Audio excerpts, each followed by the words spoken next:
I think the best answer to that is to respect the agreement. Whatever being stipulated there, they have to respect it. I think the government is already doing the right path in making peace here in southern Mindanao. The government and non-government offices are doing well. Can't believe how much we've hurt each other. Can't believe the time. Sabihan ng mga tao na dapat peace na lang, wala ng war. For the sake of all people. Even for their parents, hacked down before their time. Confident na tayo pumunta kung saan-saan and yung tourism natin mas lalong lalago. Nobody or no one else will be afraid of coming here, especially visiting Mindanao. There could be a sense of freedom in the community, especially here in Mindanao. My life would be very much happy because I'm fond of traveling. I guess I would be traveling the entire of Mindanao. Pwede nang umunlad ang Mindanao. Magkaroon ng kapayapaan, masaganang pamumuhay at maraming turistang pumapasok at umunlad ang ating ekonomiya. With peace, we don't have to read. You show what is the real you and your religion. Maging open-minded, yun kasi ang problema sa atin ngayon. Masyado tayong mapanghusga, as in judgmental talaga. Kailangan magkaintindihan ang Muslim at saka Christian.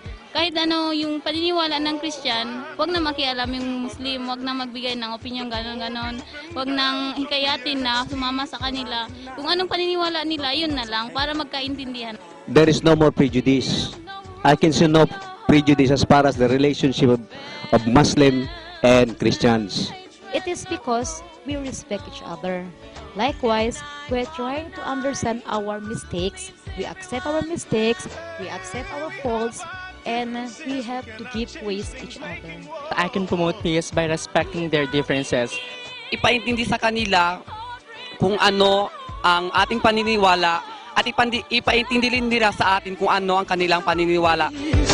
There's no room to build.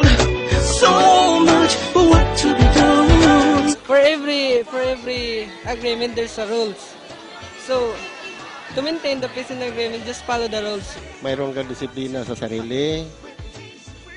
Marunong kang tumanggap ng mali mo. Dapat magkasundo lahat ng mga Pilipino. Walang labanan, walang madugo na nagdaramag dito sa Mindanao.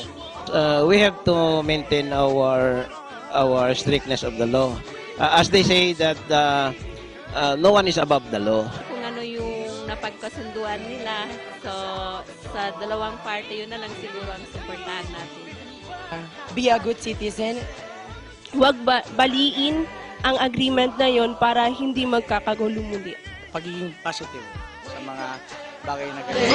It's time to build a new day.